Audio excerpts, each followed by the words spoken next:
Bonjour à tous, ici Samuel, le marketeur inverse, et j'ai le plaisir d'accueillir avec moi Christophe Gaillet, donc à l'île de la Réunion.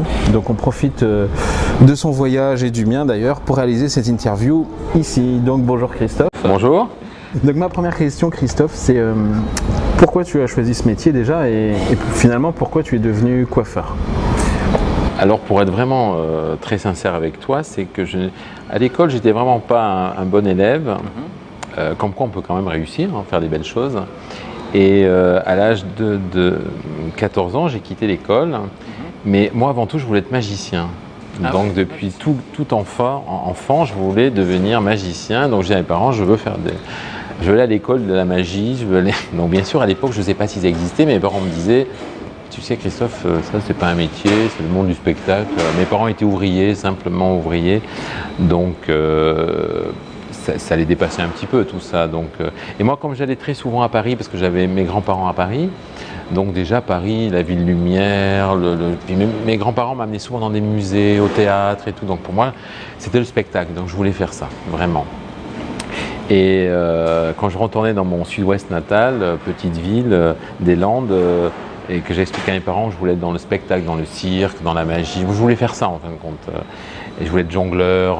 Voilà, c'était assez spécial peut-être pour l'époque, mais et quand j'ai dit ça à mes parents m'ont dit non, ce n'est pas un métier, donc il faut que tu choisisses quelque chose de plus concret.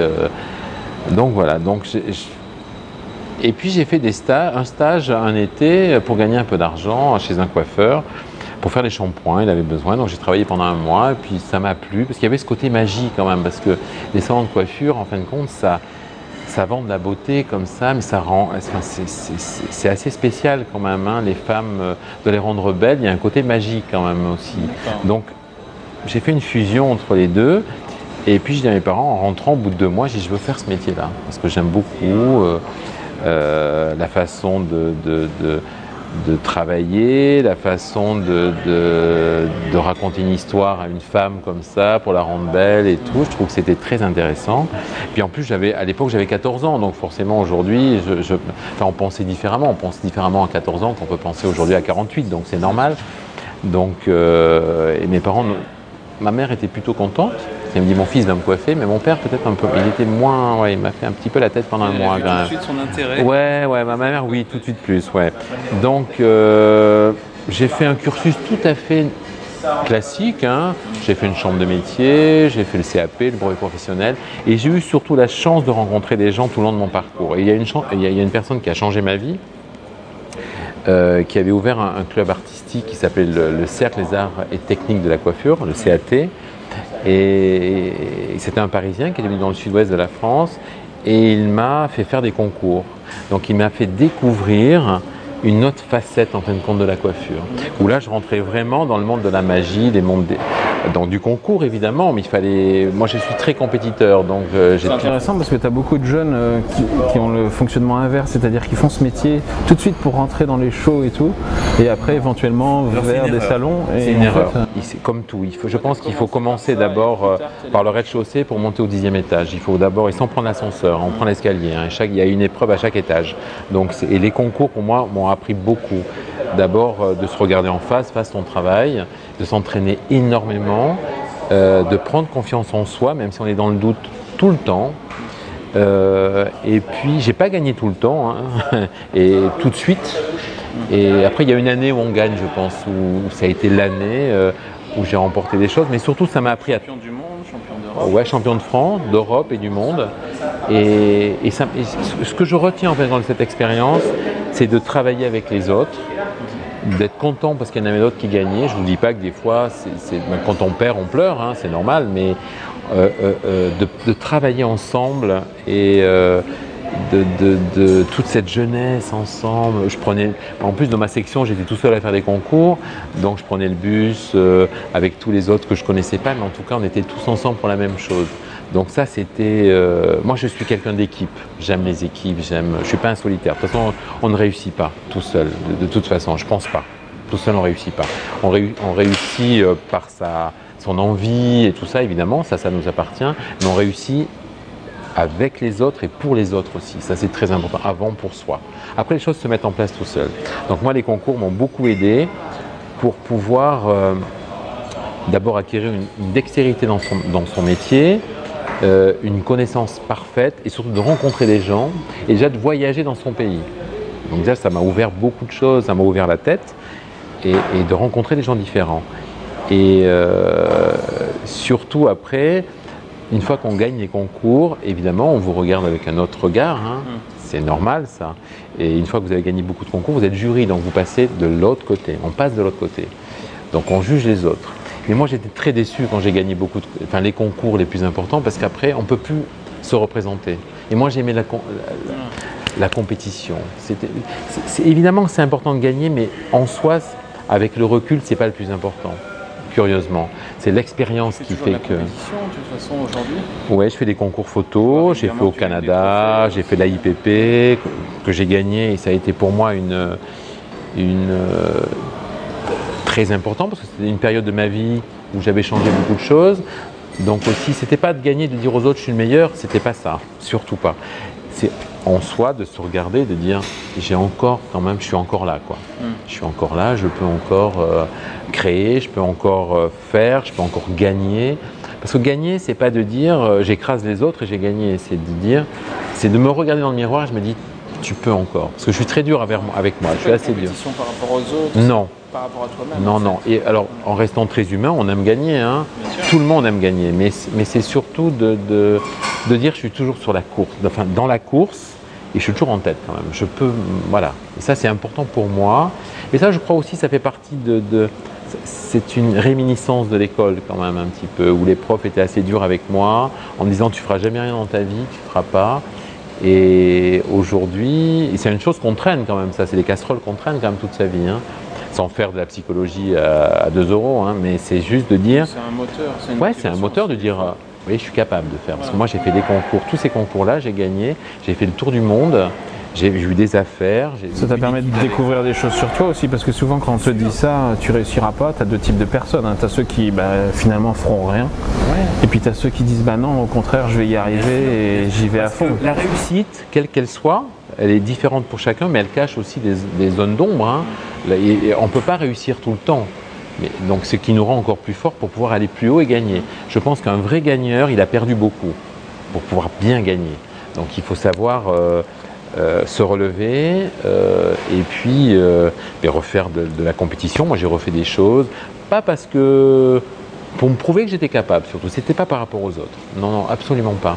D'abord parce que c'était des expériences au Canada, quand j'ai fait le concours pour le magazine Le Canadian Hairdresser, c'était vraiment parce qu'on m'a dit, il faut vraiment que tu le fasses. J'ai ma meilleure amie qui est québécoise, Guylaine Martel, qui me dit, vraiment fais ce concours parce que pour les coiffeurs internationaux, c'est toujours les Américains ou les Mexicains, parce que c'est à côté. Il n'y a jamais eu de Français. Écoute. Je dis, pourquoi pas, c'est une super expérience. Et encore une fois, parce que j'étais pas tout seul.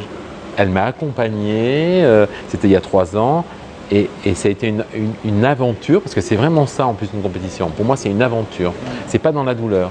Et elle m'a accompagné jusqu'au bout, on a gagné, on a fait une fête, c'était génial, c'était super, quoi. C'était d'abord d'avoir une reconnaissance en plus de l'autre côté de l'Atlantique, et puis de rencontrer tous ces coiffeurs. Donc ça, c'était une première, aucun Français n'avait gagné ce type de compétition.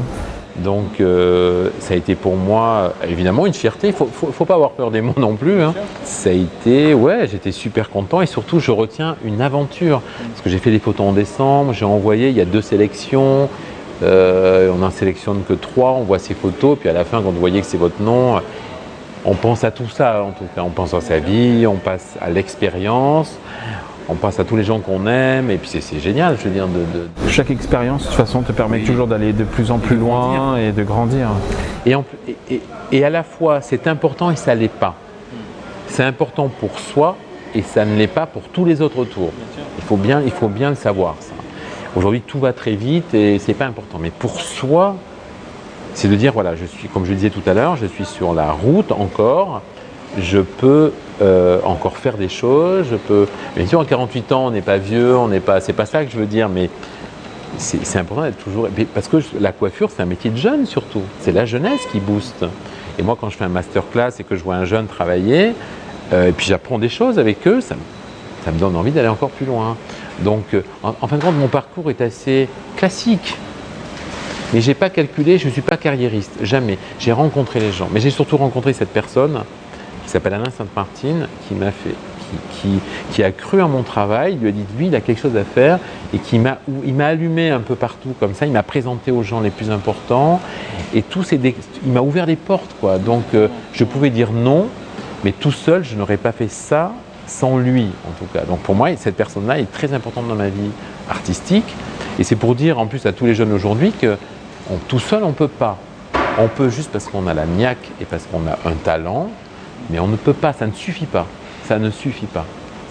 Mais c'est le talent qui te permet aussi de faire ce type de rencontre. C'est un moteur. Et d'évoluer, exactement.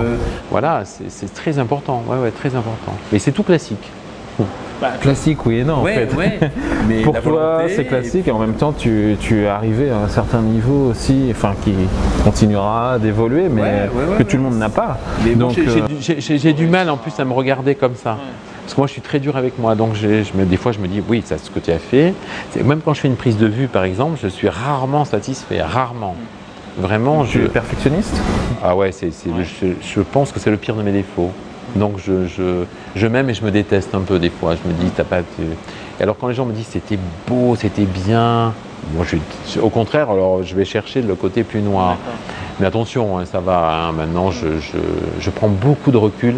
Ça aussi, c'est la clé. Et pour moi, mon métier est important et c'est pas le plus important dans ma vie aujourd'hui. En tout cas. Et ça, je suis bien en phase avec ça. Parce que des fois, quand je dis c'est pas le plus important, je me dis ah bon, pourtant non. C'est une forme de sagesse. Ouais, les voyages m'ont apporté ça. Les expériences que tu as vécues. Et les gens qui sont autour de moi, les gens que j'aime et qui me donnent, et que je leur donne tout ça, l'amour qu'on a avec les gens, pour moi, c'est super important. C'est bien, ça permet de garder aussi un équilibre. Ouais, d'avoir les pieds dans n'importe quoi. Bien sur terre, de savoir d'où je viens. Et ça paraît un peu dire ouais, il nous la raconte un peu. Non. C'est vraiment bien de ne pas oublier d'où on vient et son parcours, ce qu'on a fait quand même pour. Moi, j'ai jamais voulu faire de show. Quand j'ai vu le premier show, j'ai vu des artistes sur la scène. Je me dis j'aimerais tellement faire ça parce que ça se rapprochait de ce que je voulais faire, le spectacle en fin de compte. Donc finalement, tu as quand même fait de la scène. Mais ça se fait. Je pense qu'il y a des éléments qui se mettent en place. Tu l'as appliqué sur des femmes, sur des gens avec des shows quand même extraordinaires. Et aussi. c'est le plaisir. Maintenant, je suis au 100% du plaisir. Alors par contre, avant d'être 100% dans le plaisir, même quand je fais un show aujourd'hui, il faut aller chercher ça, il faut aller le chercher. C'est une route. Il faut aller toucher des étoiles, on ne le touche pas tout le temps. Hein. Il y a une alchimie. Comment tu as réussi à faire ça où tu trouves ton énergie, même ton inspiration? Mais c'est tout simple en fin de compte. Je pense que je laisse aller, c'est par rapport à mes émotions, les gens que je rencontre. Et comme je voyage beaucoup, évidemment, j'ai une encyclopédie énorme, moi, que j'ouvre tous les jours. Tous les jours, je regarde ce qui se passe autour de moi, que ce soit la nature, les gens, tout peut m'inspirer. C'est normal dès qu'on voyage. Donc, c'est tout à fait Quel est le show ou la collection dont tu es le plus satisfait, en fait? Alors, on peut ne pas me croire, mais la dernière collection qui s'appelle Timeless, je l'adore. Si je vous explique un peu pourquoi elle est arrivée là, on va me dire waouh, lui il est torturé. Ouais, ça vient en fin de compte. Le thème, c'est la Révolution française. Alors même si on le ressent pas, et le sang coulé pendant la Révolution française, voyez. Mais ça vient pas de moi au départ. Moi, je suis un fan inconditionnel d'Alexander McQueen, qui était pour moi le créateur. Alors aujourd'hui, un créateur, c'est un lourd mot, mais lui, il a réinventé. Pour moi, c'est un plus important. Réinventer ce qui est aujourd'hui présent.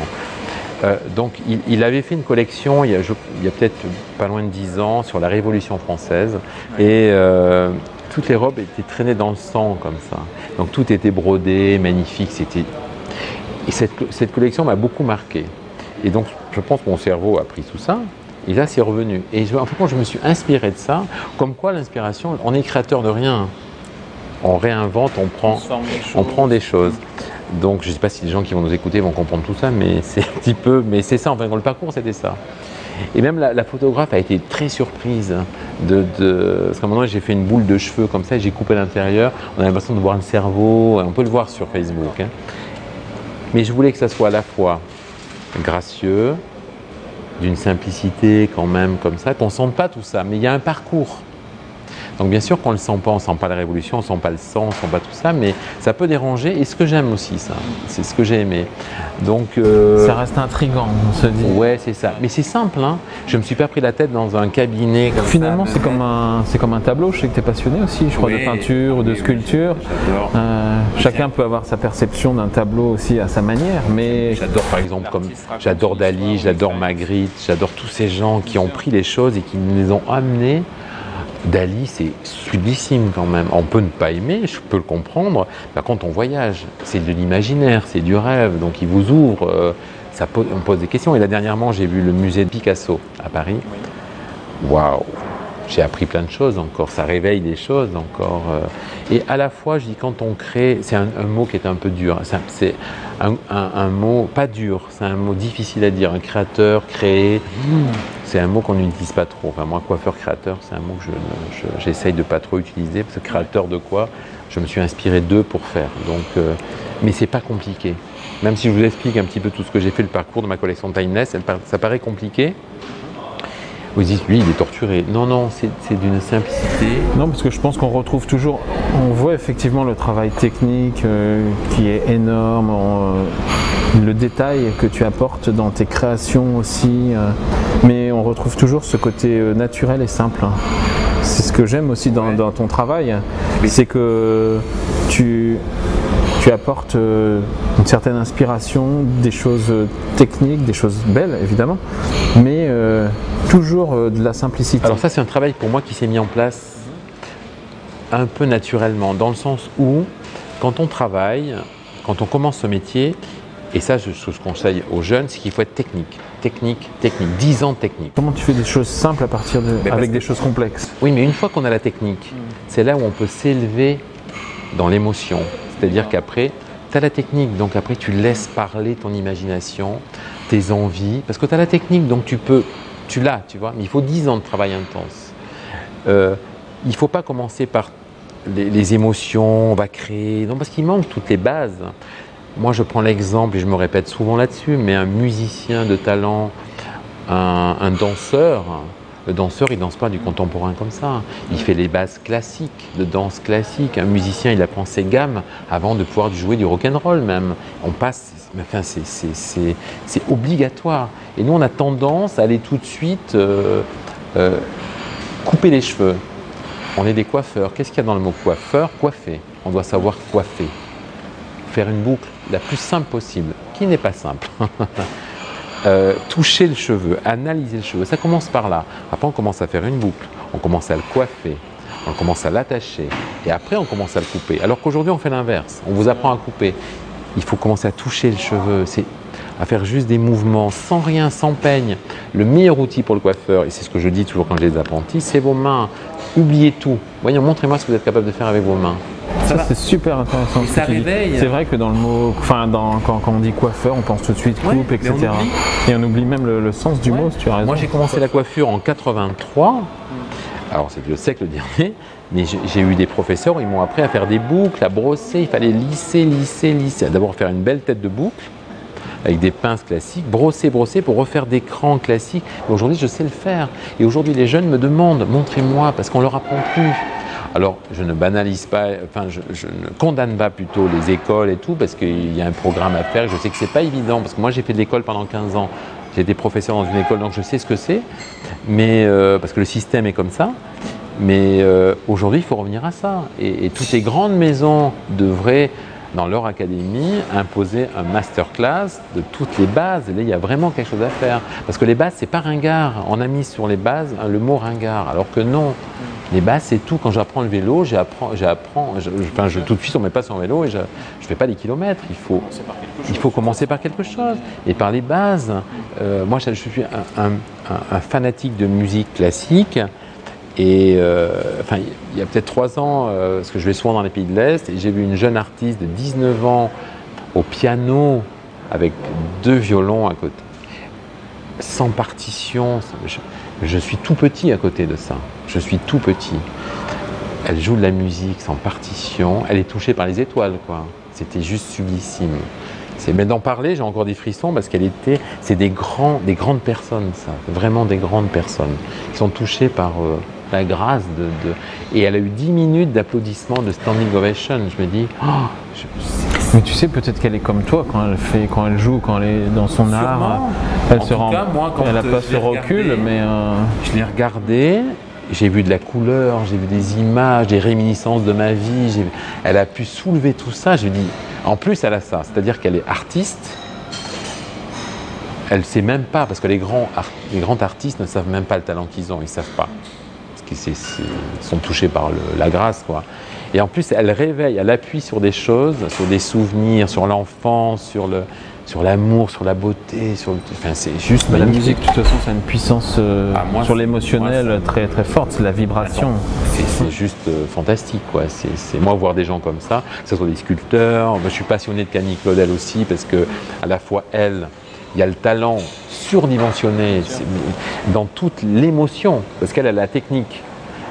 Mais dans les derniers moments de sa vie, c'est que l'émotion qui parle. Et là, pour moi, c'est l'exemple pur, même si son émotion, elle est dans la gravité, dans cet amour avec Rodin, enfin le truc compliqué. Mais quand on va au musée Rodin à Paris, il faut aller voir. Moi, j'invite tout le monde à aller voir. Ça réveille des choses, quoi. Enfin, moi, en tout cas, ça me parle. Hein. Mais tous les artistes, même que ça soit un jeune artiste, même qui fait, vous savez, des chaises, il empaille des chaises et trucs, il a un geste, il a un truc, il va y mettre tout son amour, tout son truc. Et t'as pas l'impression, toi, d'être un artiste dans ta façon de vivre les choses? Je peux pas dire que je suis un artiste. J'ai un mot que je peux pas dire. Les personnes autour de moi me le disent, mais c'est quand même lourd. Hein, Et tu penses que la coiffure, en général, c'est un métier d'artiste ou pas? Complètement. Moi, que ce soit une personne qui soit sur scène, il fait un show à Tokyo, ou la personne qui est au fin fond, par exemple, la campagne, dans le centre de la France, et qui a son salon avec sa petite cliente, avec son employé, et je me dis, il a gagné. Il a gagné, lui. C'est ça qu'il veut faire. Il a ouvert son salon, ou elle a ouvert son salon, il a sa clientèle, il s'exprime, quel que soit le travail. Je ne suis pas mieux que cette personne-là. Hein. Non, absolument pas. Moi, ma vie, elle était comme ça en plus. Je pense que quand je suis né, c'était comme ça. Je pense aussi, tu vois. Je pense vraiment à ça. Et j'ai beaucoup de respect pour les gens qui ont... Parce que quand on dit « oh, c'est un petit salon », ouais, mais pour moi, c'est pareil. Parce que moi, j'ai eu ça aussi. J'ai commencé par un petit salon avec 2 employés. Et j'étais tellement heureux de compter mes sous à la fin de la journée, d'avoir ma clientèle, de rentrer mes nouveaux produits, de faire ma vitrine.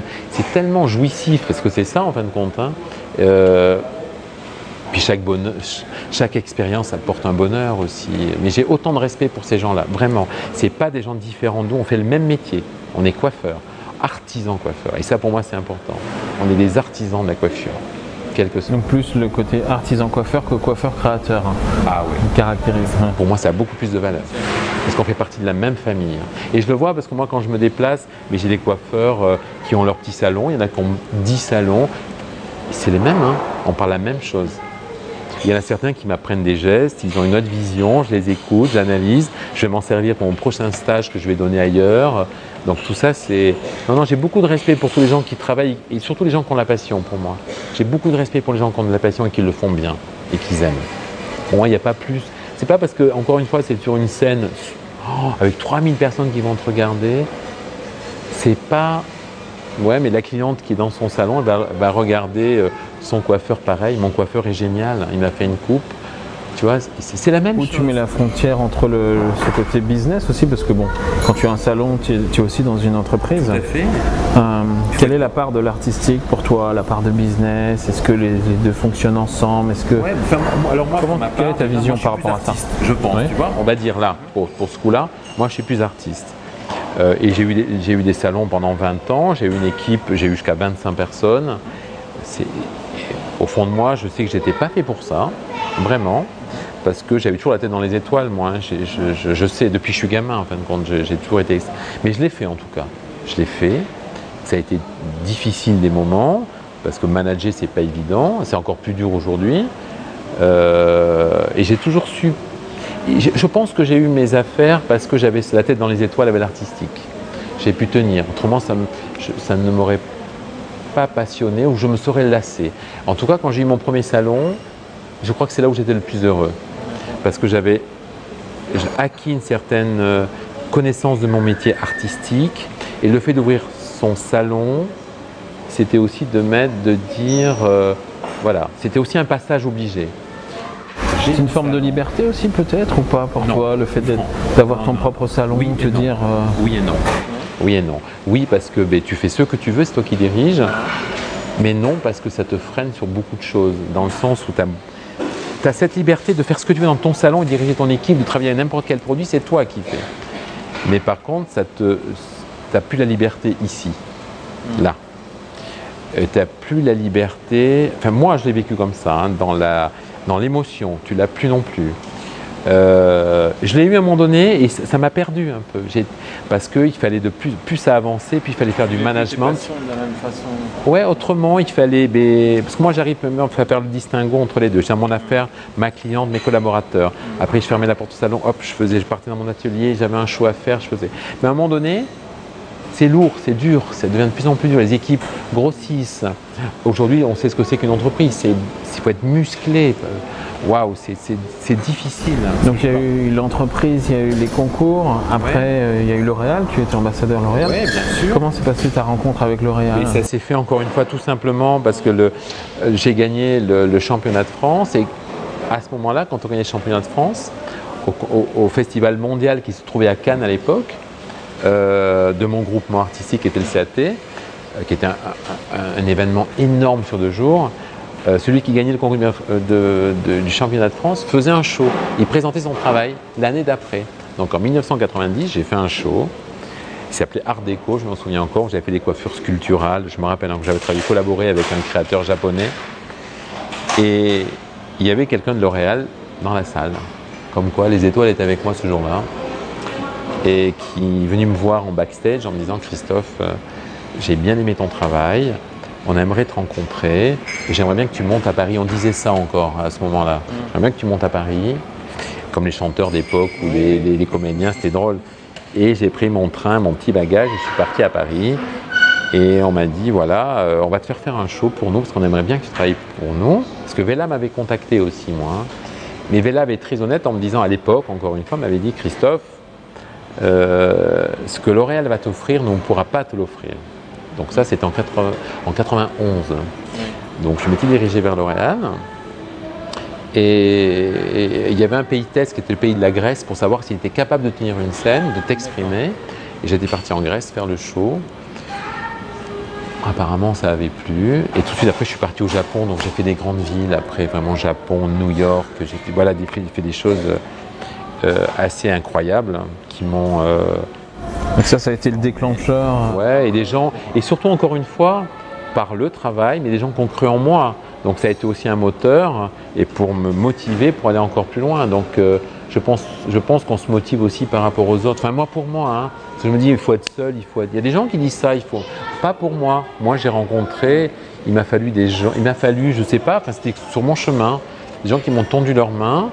Et c'était comme ça en tout cas. Oui, tu as besoin de puiser ton énergie aussi avec et puis les autres. Confiance. Et encore aujourd'hui, hein, j'ai besoin de personnes autour de moi, que ce soit des gens professionnels de la coiffure ou non professionnels de la coiffure. Mais ça a été toujours sur moi, j'ai eu des gens comme ça très importants qui ont allumé la lumière ou qui ont appuyé sur un bouton pour me dire on est là, si tu veux, on peut faire.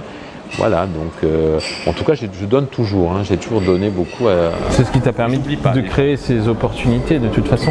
Je pense que de toute façon, la vie est faite d'un certain nombre de choix que tu fais ou que tu fais pas.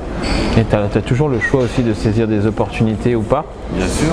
Oui. C'est le fait que tu aies su les saisir aussi. Qui t'ont amené à un moment donné. Laquelle, exactement. Tu peux toujours dire non, parce que ce que l'on fait, ce que je t'expliquais un peu tout à l'heure, c'est que notre métier, c'est sûr, on est toujours sur le devant de la scène, mais il faut savoir aussi garder du recul là-dessus. Et puis il y a quand même un peu de solitude, hein. Tu te retournes à ton hôtel, tu ne peux pas être avec les gens tout le temps, puis tu as besoin aussi toi de te recentrer pour être le lendemain. Donc comme je dis toujours que la coiffure je l'adore, mais moi le métier de la coiffure m'a donné beaucoup, mais m'a beaucoup pris. Et je ne me plains pas, hein. Attention quand je dis ça, c'est juste une réflexion sur parce qu'il y a des moments de la vie qui te recalent un petit peu et qui te font réfléchir à certaines choses. C'est bien de te passionner.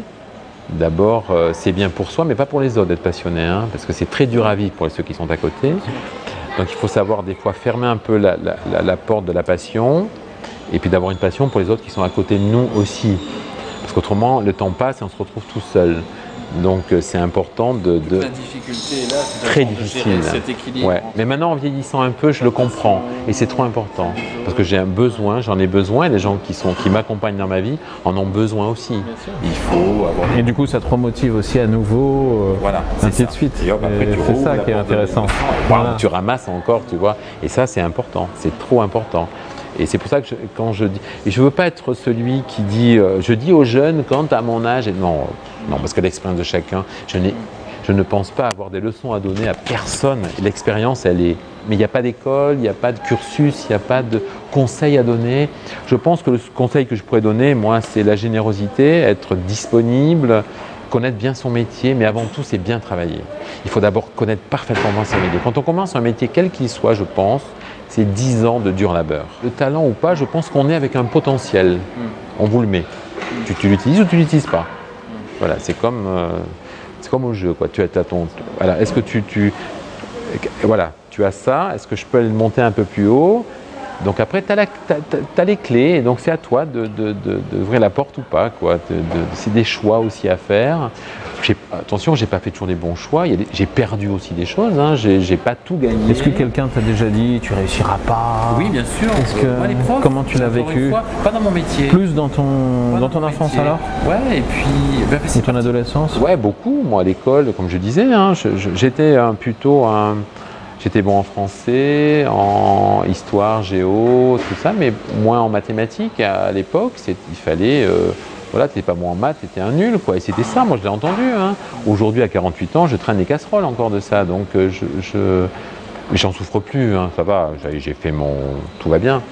Mais les voyages t'ont permis de voir aussi des fois les différences de culture. C'est vrai qu'en France, on a aussi cette culture de l'échec. On te le dit tout de suite quand c'est pas bien. On va te dire non, là ce que tu fais c'est pas bien et tout. Souvent aux États-Unis c'est l'inverse. On va plutôt essayer de te valoriser ou au contraire détecter ton potentiel et le valoriser. Mais je crois qu'il faut d'abord croire en soi.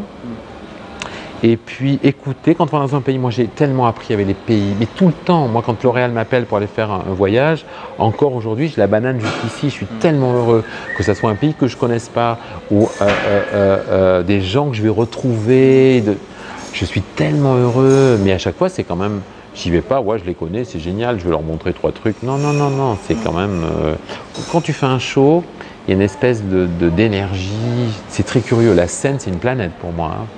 C'est vraiment une planète. Quand tu fais un masterclass, tu as la proximité. Donc là, c'est autre chose. Hein. La proximité, tu as les yeux. Par exemple, là, j'en avais 12. Ça veut dire que tu as 24 yeux comme ça qui te regardent, qui t'analysent. Au départ, c'est toujours quand même ouais, il va nous montrer, mais bon. Donc moi, je les écoute d'abord. Donc tu es venu à la formation. C'est-à-dire à un moment donné, tu étais beaucoup sur les shows, même si tu continues d'en faire. Comment tu es venu à la formation à un moment donné? Même pourquoi tu es venu? Tu as eu envie de... Surtout grâce à L'Oréal Professionnel qui s'est aperçu en fin de compte que quand on faisait des shows, puis on repartait vite. Alors que les professionnels qui venaient nous voir étaient demandeurs d'une expérience, des astuces, en tout genre.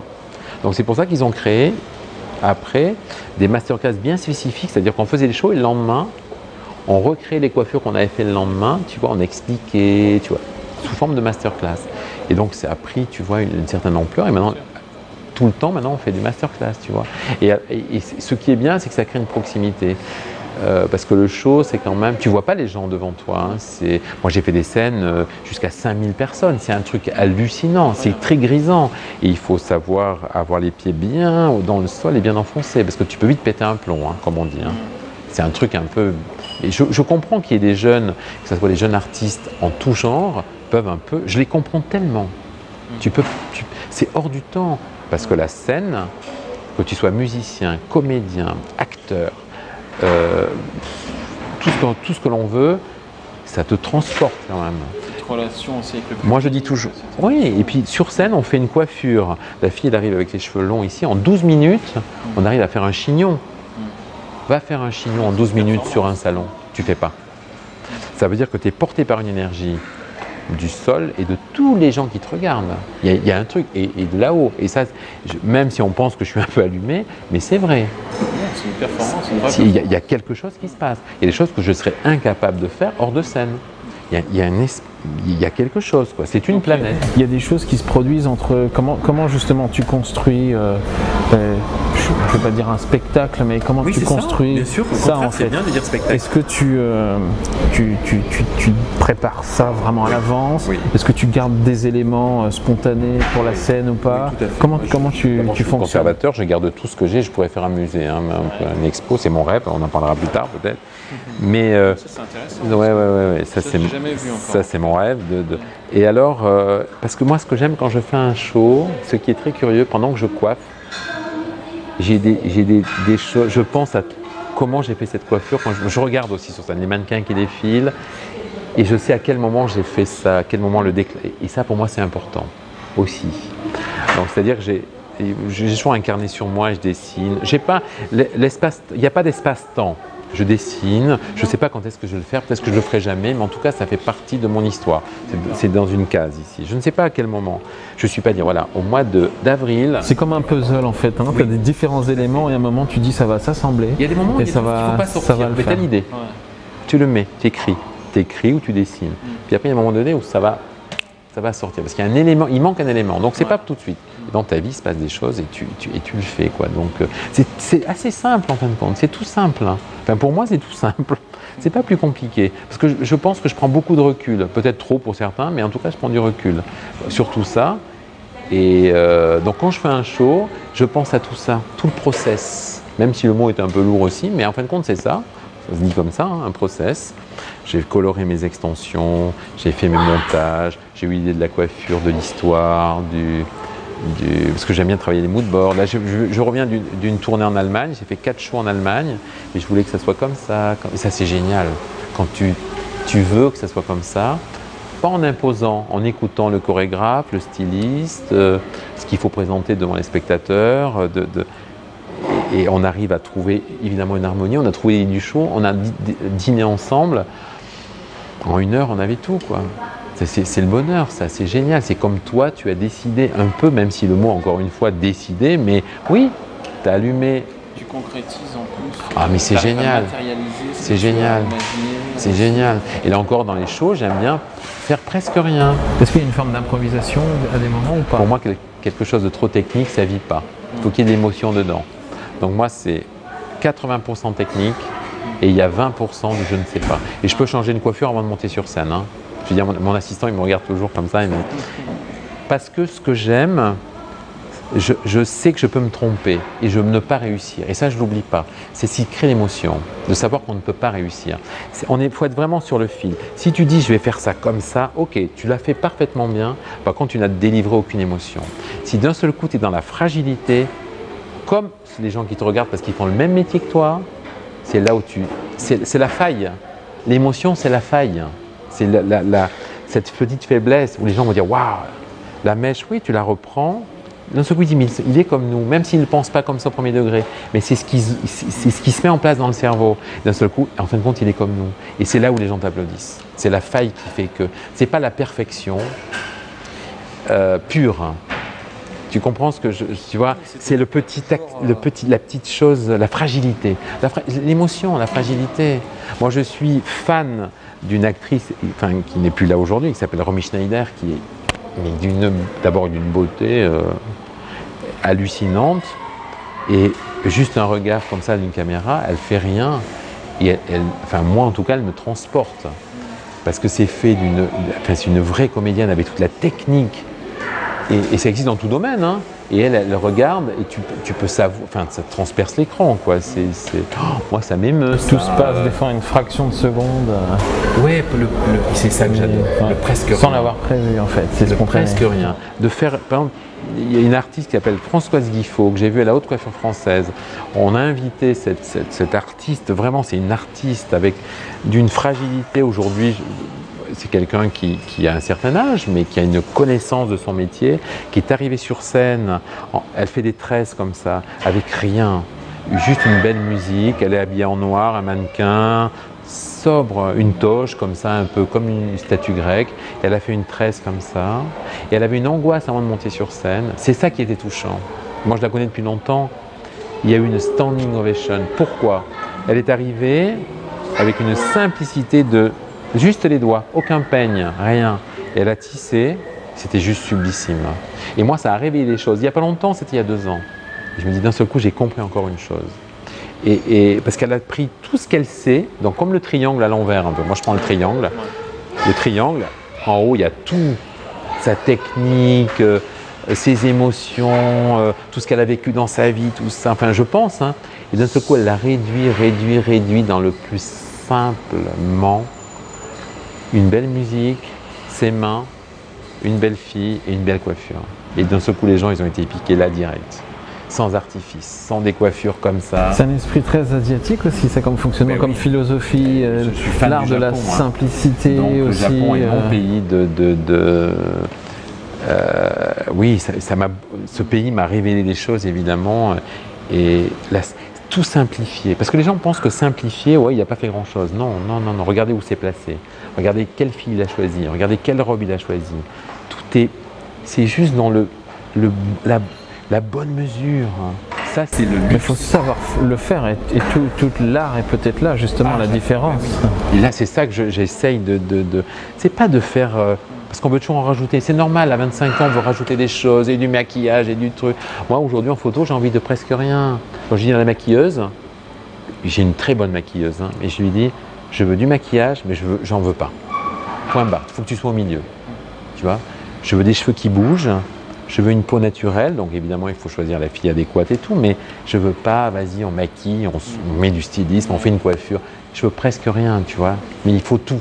C'est là, je veux rien, mais je veux tout. Il faut être au milieu. Steve Jobs, l'inventeur de l'iPhone d'ailleurs, disait faire simple est certainement la chose la plus complexe au monde. Toujours. La plus compliquée. Si je reviens au monde de la coiffure, faire un chignon bien lissé, tout ça, impeccable. Tu lisses tes mèches, mais faire tout ce qui est décoiffé, il faut beaucoup de technique.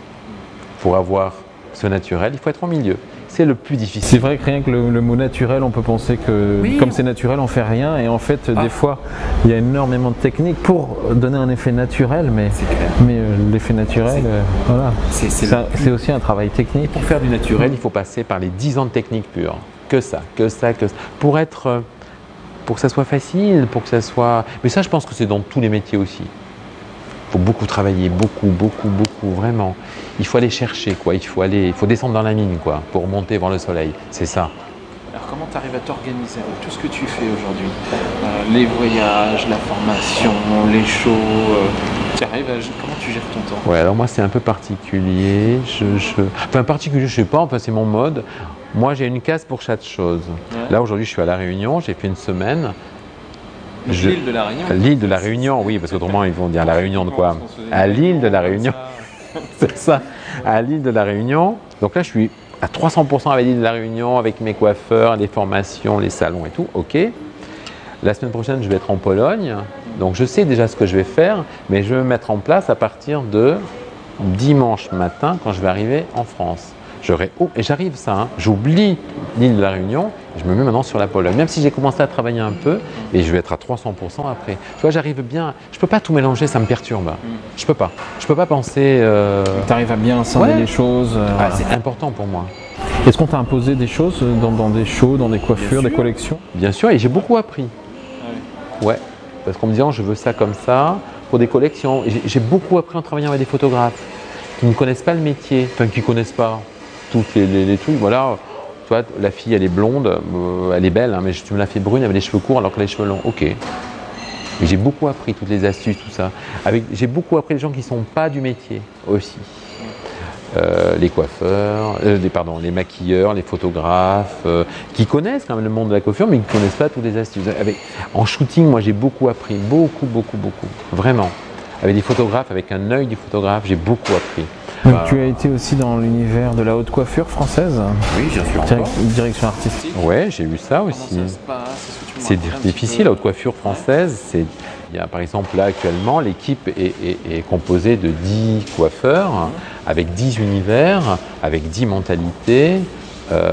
avec des objectifs différents, mais il faut que sur scène, on ne sente qu'un coiffeur qui ait travaillé pour l'autre coiffure, en fin de compte. C'est très compliqué, mais c'est compliqué pour tout le monde. Donc je pense que moi, comme j'ai vieilli dans ce groupement-là, maintenant ça va, encore une fois, je prends encore beaucoup de recul là-dessus. Il y a des années où il y a des saisons où je ne vais pas faire de show, parce qu'il faut laisser aussi respirer, puis comme ça les gens sont encore contents de te revoir quand ils reviennent l'année d'après. Mais oui, il y a de l'ego, forcément, parce que il faut quand même bien savoir, quand même un coiffeur qui est sur scène, il a quand même un ego surdimensionné. Il faut juste avoir une chose, il faut qu'il soit bien placé. C'est pas normal quand même d'être sur une scène, pour qui que ce soit, un acteur, un comédien de théâtre, un coiffeur. Mais nous, on a la particularité que ça soit encore plus compliqué. Parce que nous, on travaille devant des gens qui font le même métier que nous. Donc au niveau de la critique, c'est énorme. Un acteur, lui, il a la boulangère, le banquier, le truc. On est d'accord. Donc c'est beaucoup plus difficile. Donc tout de suite, c'est hard. Il faut y aller quand même. Hein. Donc c'est pour ça que, juste une petite parenthèse, quand on voit un coiffeur dire « Oh, j'aime pas, c'est nul » ou machin, ou je vois certains commentaires sur Facebook, ok, mais prenez un peigne, prenez une chose, même si vous n'aimez pas, et allez-y. C'est un show, mais c'est un show sur lequel tu es quand même jugé finalement beaucoup plus que dans n'importe quel autre métier artistique. Des fois que je n'aime pas forcément parce que ce n'est pas ma sensibilité, mais par contre, il faut y aller sur scène, quoi. Et puis ils ont travaillé pour ça, donc moi, beaucoup de respect pour tous les gens qui montent sur scène, parce qu'il faut y aller quand même. Hein. Même si tu n'aimes pas le travail, ça se limite à toi, quoi. C'est ça rentre, voilà. Il y en a plein qui ont aimé, en plus, donc aimer, pas aimer, on s'en fout, quoi. Je veux dire, tu présentes un travail, tu te le ramasses. Le tout, il faut le ramasser en pleine figure, c'est ça qui est génial, quoi. Puis quand les gens ils aiment pas, ils en parlent, donc ils font de la pub en même temps. C'est pas, non, mais c'est important d'avoir des maîtres. Et ça, c'est encore japonais aussi. Exactement. C'est très important. C'est très donc important. le Japon, ça a été une bonne expérience pour toi. Ouais. Oui, c'est le pays qui m'a. Pourtant, on n'imagine pas leur conception au niveau de la coiffure. Mais il y a des moments, le Japon c'est très contradictoire, hein. C'est aussi dur, c'est dur hein, le Japon. Mais moi ce que j'aime chez eux, avec peu de choses, ils font le beau. L'art du bouquet japonais, bouquet de fleurs japonais, c'est une branche, un caillou, une fleur. Mais la branche a été choisie avec un équilibre parfait, la fleur avec son volume et le caillou qui crée l'énergie, et le sable et le truc et machin, mais il n'y a rien et il y a tout. Oui, c'est ça. Et c'est un exemple que je prends quand je fais mes masterclass de chignon, je dis voilà, l'équilibre parfait. Il n'y a rien, presque rien, il y a 3 éléments. Et c'est juste sublissime. Voilà, je ne vous dis pas plus, regardez. C'est juste génial, quoi. C'est l'origami, pareil, à la fois parce que le Japon c'est très dur, hein. Il y a 2 phases, Et c'est pour ça que je me dis, ils arrivent quand même avec toute cette dureté dans tout, dans beaucoup de choses, dans beaucoup de domaines, à alléger tout ça et à apporter la sérénité. Les jardins à la japonaise, c'est juste un truc hallucinant quand même. Éclairé par la lumière de la lune, avec des petits talus de sable en pyramide, où la lune tape dans les parois enfin, c'est incroyable quand même, c'est hallucinant. Tout est réfléchi, mais on peut aller encore le souci du détail, moi je m'intéresse énergétique. beaucoup à l'Égypte. L'Égypte, dans le côté, on n'est rien à côté. On n'est vraiment pas grand-chose, quoi. Sur l'art de la beauté, du raffinement, on n'est rien. Hein. On n'est rien. C'est eux qui ont inventé les cosmétiques, de toute façon. Enfin, la chirurgie, les mathématiques, enfin, c'est incroyable quand même. Enfin, j'ai eu la chance de visiter comme je voulais, les pyramides, je suis rentré dedans, enfin, les énergies, enfin, c'est fascinant, quoi. C'est fascinant. Ça, et ça me fait partie de ma vie et ça me. Et pourtant, il y a longtemps, la première fois que j'ai fait l'Égypte en 92, et aujourd'hui, ça résonne encore en moi quand même. Hein. Comme j'ai fait la Birmanie, je suis parti sac à dos en Birmanie il y a 10 ans, j'ai compris ce que voulait dire le mot essentiel. Je ne savais pas avant. Essentiel. Et je le dis avec vraiment, hein, nous on a chaud, on met le radiateur, on a froid, on met la clim, mon coca il est tout frais dans le frigo. Ils n'ont rien, quasiment rien, quoi. J'ai fait des villages, ils n'ont rien. Par contre, ils ont le sourire jusqu'ici et ils n'ont rien. Hein. Et ils ont tout, le soleil. On est toujours dans le tout et le rien, ou le rien et le tout. Oui, et puis les enfants, ils sont là avec toi, ils te prennent la main. Tu vois, c'est l'amour, ça. Ils te prennent juste la main comme ça, ils ne te connaissent même pas. Et toi, tu les as regardés, ils sont tous avec toi, on va partager, on va manger des fruits ensemble. Moi, j'ai traversé une partie de la Birmanie sur un lac Et je monte dans un bateau, j'étais tout seul, il m'avait rempli le bateau de fruits, de cacahuètes, de trucs, mais j'ai dit, mais on dirait, ça il y a un truc qui n'allait pas là, tu vois. Je faisais une journée de traversée comme ça. Moi, je m'arrêtais dans les villages, je distribuais tout ce que j'avais. Oh, c'était des moments, mais inoubliable. ah oui, puis j'avais un sac à dos avec, j'avais ramené des petites peluches et tout. Mais la façon dont quand je donnais ces peluches-là, mais ça c'est des leçons de vie pour moi. Oh, le gamin, je lui donnais la lune, quoi. Ça n'existe pas, il n'y a pas les yeux, le regard, il me prenait comme ça, l'enfant il ne me connaît pas, tu vois. Mais je suis revenu, j'étais bouleversé. Et ça résonne encore chez moi, ça. Je suis rentré dans l'avion, même je pleurais tellement parce qu'il était plein d'émotions. Oh. Et je suis rentré chez moi, je me dis, mais même ma vision de la vie a changé, professionnelle a changé, la distance. Et c'est là où j'ai commencé à dire, oh là, Christophe, tu n'es pas dans le vrai là. Il faut sortir la tête un peu du truc là et de regarder autour de soi. Mais c'est normal, j'étais plus jeune, il y a 10 ans aussi, enfin normal, je sais pas, mais en tout cas j'étais dans ce système.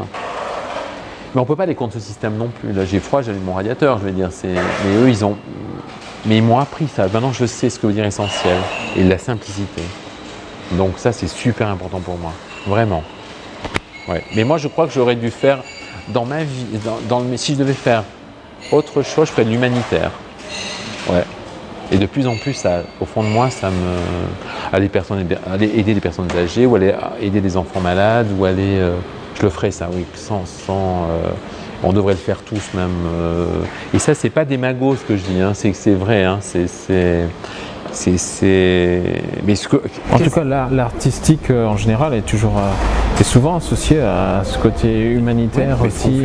Voilà, bien sûr. Partager, donner. Exactement, c'est du partage. C'est pour ça que j'aime bien faire, tu vois, ce genre d'interview et voir aussi d'autres aspects de toi, parce qu'on a l'habitude de te voir sur le plan médiatique. On voit aussi le résultat. On ne connaît pas. Mais les gens ne te connaissent pas forcément, connaissent pas ces anecdotes. Et c'est intéressant de voir où tu puisses ton énergie, où tu tires ton inspiration, et même ces moments que tu vis et qui ne sont pas du métier, mais quelque part après que tu finis par retransmettre aussi dans tes coiffures. Donc en ça déjà, même pour les personnes, tu inspires d'autres personnes aussi. Ça c'est bien. Quand j'ai des messages sur Facebook où on me dit tu es mon inspiration, mais ça me paraît tellement, je n'arrive pas à le mettre dans une case, je sais pas, tu vois, je me dis ah bon quoi, d'où, comment, parce que je le fais pas pour. Et c'est peut-être pour ça que ça fonctionne aussi, avec, je pense, une certaine simplicité, et puis j'aime les gens, quoi. C'est ça, j'aime les gens, j'aime être avec eux, je communique, j'essaye de le faire au maximum. Des fois, je peux me tromper, mais en tout cas, j'aime les gens, donc ça me dérange pas. En tout cas, tu as l'air quelqu'un de comblé.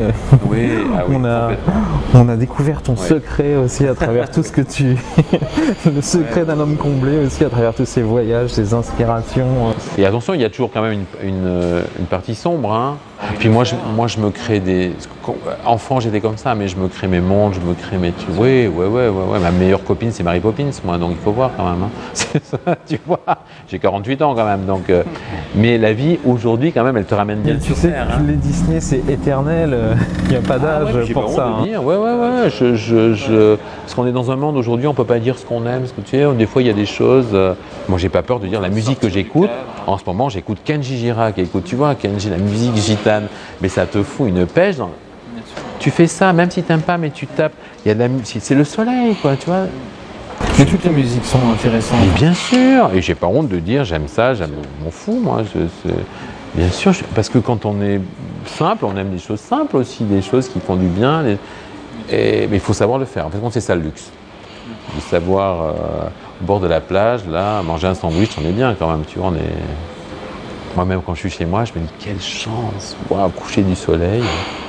Comment tu vois un petit peu l'avenir de ton métier maintenant Alors, j'ai des envies. Tu penses que ça va évoluer comment Pour moi, et par rapport au métier en général. Le métier. Alors déjà, par rapport au métier, le métier change un peu. Hein. On revient sur la communication, enfin. Parce que c'est bien, mais la communication, les yeux dans les yeux, quoi. Hein. C'est bien l'image, c'est bien Internet, c'est bien tout ça, d'accord, mais c'est un peu stérile, c'est un peu froid quand même, tu vois. Je pense qu'on doit communiquer les yeux dans les yeux avec comme support l'image, son iPad où on peut montrer, voilà. Ça, ok. mais que l'internet ou que tu vois, les gens communiquent pas plus. Il y a plein de choses qui existent pour communiquer, mais on l'utilise, on est assez solitaire en fin de compte. Tu tires un peu auparavant, je suis mon téléphone, je regarde mes mails, je regarde mes trucs. C'est un peu, tu vois. Donc aujourd'hui, je sens que les gens ont envie. Alors il y a une chose, on revient sur la communication, c'est-à-dire la cliente. On va bien la conseiller, on va d'abord lui parler, on va la mettre en confiance. Même si on le fait depuis longtemps, mais on l'avait un peu oublié, ça revient devant. Et les coiffeurs, on veut réapprendre les choses vintage un petit peu, tout ce qui avait fait nos bases. Parce que j'entends les jeunes, moi qui ont 24, 25 ans aujourd'hui, ils veulent apprendre à faire ça. Donc je me dis youpi, quoi, tu vois, la communication, génial, on va pouvoir s'ouvrir et parler de notre métier. Et la cliente va pouvoir aussi, parce que la cliente aujourd'hui, quand elle voit tous ces tutos sur internet, les magazines qui parlent de tout, elle peut tout se faire, tu vois. Donc à nous de faire maintenant le travail de communication et surtout de bien former nos jeunes, parce qu'aujourd'hui, il ne faut pas oublier que nous on est ce sont les prochains relais, tu vois. Enfin, nous on est les relais en tout cas pour leur donner tu vois, le bâton pour qu'ils puissent courir encore plus loin. Donc il ne faut pas oublier ça. Donc, et la coiffure aujourd'hui en plus, si je reviens dans l'entreprise, s'ouvre un peu plus. On a les cheveux, on a les ongles, on a la peau, on a, tu vois, une façon déjà même d'utiliser un produit est différent, le bio, les massages, tu vois, tout ça, on vient aussi enfin respirer dans un salon de coiffure, tu vois aussi. Donc on voit que ça change quand même, hein, les salons émotions, on sent quand même tout ça que c'est. Donc il faut, parce qu'on a envie un peu de respirer, on a un monde de dingue. Donc, mais je sens que ça change quand même, hein, parce qu'il y a le management qui a pris, il y a les 10 dernières années. Et puis on s'adapte au marché. Aujourd'hui, les gens ont besoin de beaucoup plus de choses. On vient dans un salon aussi pour se sentir bien, pour découvrir autre chose. Pas forcément que pour la coiffure aujourd'hui. Ça s'arrête pas là. Voilà. Ça s'arrête pas là. Et même l'image globale, hein, en fait, d'une manière générale. Hein. Hier, j'ai eu un exemple. J'avais une dame avec un physique pas facile, donc elle ne se sentait pas jolie. Elle ne se regardait pas. Donc, ok, on va arrêter le miroir. Parce que regarder dans un miroir, c'est. J'ai dit, sortez de votre chaise. Et regardez-moi, on va parler ensemble. D'un seul coup, déjà, les yeux dans les yeux, ça change tout. On est à la même hauteur, on est, tu vois. Elle est sortie, on l'a transformé sa coupe. Elle s'aimait. Elle s'aimait. Et elle avait un entretien d'embauche aujourd'hui. Et je me dis qu'il n'y a pas de hasard, tu vois. Je pense qu'elle va réussir. Et je pense qu'elle a réussi. Tu vois, je ne sais pas qui c'est, si je pouvais lui demander, tu vois, je suis presque sûr. Bon, écoute, si elle nous écoute, peut-être qu'elle prendra contact avec toi et te dira ce qu'il en a été. Ouais. Elle se sentait belle. On s'en fout du physique. La beauté, c'est pas un physique. Pour moi, c'est pas du tout un physique. Parce que ça aussi, on a montré qu'il faut être voilà, comme ça, fille ou garçon. Hein. Oui. Mais c'est pas ça. Aller à l'intérieur. Bah c'est ça aussi, c'est l'adéquation avec ta personnalité. Ah ouais, moi c'est. Il y a beaucoup. Tu n'es pas là pour faire du déguisement, quoi. C'est comme les gens qui viennent avec un magazine, tu sais, dans un salon, qui se disent, moi je veux ça et tout. Il faut rechercher vraiment ce qu'il y a au-delà de l'image et quel est le rapport avec sa personnalité. Et elle m'a beaucoup touchée parce qu'elle n'osait pas se regarder, elle était presque un peu gênée. Donc j'ai dit on va aller la chercher, on y est allé, quoi, tu vois, elle a pris confiance, on a beaucoup parlé pendant sa coupe, pendant le diagnostic. Finalement on fait beaucoup de psychologie en coiffure. Ça il faut pas l'oublier, c'est ça. C'est ce qu'en fait les jeunes générations. Moi j'ai déjà entendu des coiffeurs me dire ah non, surtout moi je suis pas psychologue, etc. Tu vois, il était une frontière entre bon, d'un côté, mais en même temps je leur dis mais vous n'êtes pas des coupeurs de cheveux non plus. Bah non. Si tu fais de la psychologie un petit peu déjà, même avec tes parents, avec tes enfants, avec ta voisine et tout, on s'entretue. Hein. Il faut quand même être. Quand on dit. La psychologie, elle commence rapidement quand il dit ça va, même si ça va pas, tu dis oui ça va, c'est la psychologie ça. Hein. Parce que tu fais croire que donc on peut débattre, hein, ça va. Donc s'il y avait tes collaborateurs, tu fais pas un peu de psychologie, quand tu as 10 salariés avec 10 univers différents, avec leurs problèmes, tu fais du social, tu es obligé. Surtout qu'on sait que la part du non-verbal, souvent, hein, dans la communication, c'est la plus grosse partie de la communication. Donc on est obligé de faire de la psychologie. Bien sûr. Sinon on ne peut pas connaître sa cliente. Mais c'est impossible. On ne rien spontanément. Mais bien sûr que non. Mais il faut aller la chercher, il faut la conseiller, il faut être gentil, mais naturel. Hein. Il faut être un acteur dans le salon, un commerçant. Il peut vendre du jambon ou un brushing, il est acteur. J'ai envie, oui, il faut qu'il donne envie. t'es positif, c'est tout. Oh, moi j'adorais, tu rentres en scène dans ton salon, autrement tu peux pas. Alors des fois les coiffeurs me disent oui mais ça veut dire que vous mentez. Non, mais non, vous vendez du rêve. Hein. Donc allez-y. Par contre, il faut oublier ce que vous avez là et là. Donner juste. C'est un catalyseur qui permet de simplement, même à la personne, de comprendre comment aller, ce qui lui correspond le mieux et accepter aussi même le changement plus facilement. Ce qui est magique dans une entreprise, c'est que j'ai les mêmes problèmes que tout le monde, que ma cliente. Mais je veux pas qu'elle le sente. Elle vient ici pour se libérer. Moi, je suis la petite fée qui va se poser sur ses cheveux, quoi. C'est génial, quoi. Tu vois. Le prince charmant avec son cheval blanc, tu vois, c'est ça. Mais c'est ça en fin de compte, il faut imaginer, mais c'est ça. Super. Et quand elle ressort, elle me dit « Oh, j'adore oh, !» C'est le bonheur, ça. Beaucoup de gens, enfin en tout cas moi j'en rencontre beaucoup aussi dans les audits que je fais, etc. Les gens ne prennent pas le temps de se poser. Ouais. J'entends tout le temps les gens me dire j'ai pas le temps, j'ai pas le temps, j'ai pas le temps, j'ai pas le temps. Et je pense que c'est vrai que c'est important à un moment donné de se poser simplement, de réfléchir sur soi, sur ce qu'on veut, se donner des objectifs.